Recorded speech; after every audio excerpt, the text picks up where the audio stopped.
नमस्कार बाळांनो. चला बाळांनो, आपण करूया कॅलेंडर वाचन. बघा, नेहमीप्रमाणे मी कॅलेंडर समोर घेतलं आहे बाळांनो. आणि आता कोणता महिना वाचन करणार आहोत आपण? ऑक्टोबर. कोणता महिना बाळांनो?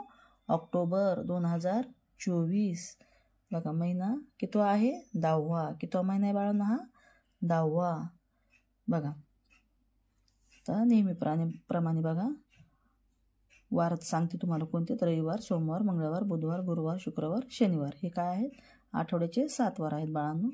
बघा, आता आपण बघणार आहोत रविवार किती आलेत आणि त्यांच्या तारखा. बघा, आता रविवार 6, 13, 20, 27. 4 रविवार आलेत बाळांनो. सोमवार बघा 7, 14, 21, 28. सोमवार पण 4 आलेत. मंगळवार बघा 1, 8, 15, 22, 29. मंगळवार आलेत 5. बुधवार बघा 2, 9, 16, 23, 30. बुधवार आलेत 5. गुरुवार बघा 3, 10, 17, 24 आणि 31. बघा, गुरुवार 5 आलेत. शुक्रवार बघा 4, 11, 18, 25. शुक्रवार किती आलेत बाळांनो? 4 आलेत. आणि शनिवार 5, 12, 19, 26. शनिवारसुद्धा 4 आलेत बाळांनो. असा हा किती दिवसांचा महिना आहे? 31 दिवसांचा महिना आहे बाळांनो. किती दिवसांचा? 31 दिवसांचा. बघा, आता 6, 13, 20, 27 हे काय आहेत? सुट्ट्या आहेत बाळांनो, कारण रविवार आहे. आता इकडं कोणत्या सुट्ट्यात बघा, लाल शाईने जे लिहिलंय ना, तर त्या सुट्ट्यात बघा.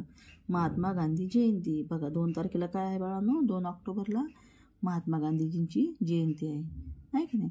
यांना आपण बापू म्हणतो की नाही, त्यांची जयंती आहे. नंतर कोणती सुट्टी आहे बाळांनो? 12 तारखेला आहे दसरा. बघा बाळांनो, दसरा. इथं काय आहे?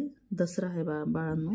आपण घटस्थापना करतो ना, तर तो दसरा आहे बाळांनो. इथं बघा 12 तारखेला त्याची सुट्टी आहे बाळांनो. अशा या महिन्यामध्ये इतर सुट्ट्या 2 आहेत बाळांनो सणाच्या, आणि रविवार किती आहेत? 4 आहेत. अशा 6 सुट्ट्या आल्यात बाळांनो ऑक्टोबर महिन्यामध्ये. बघा बाळांनो, तुम्ही सुद्धा काय करायचं आहे? ऑक्टोबर महिना व्यवस्थित समजून घ्यायचा आहे. ओके.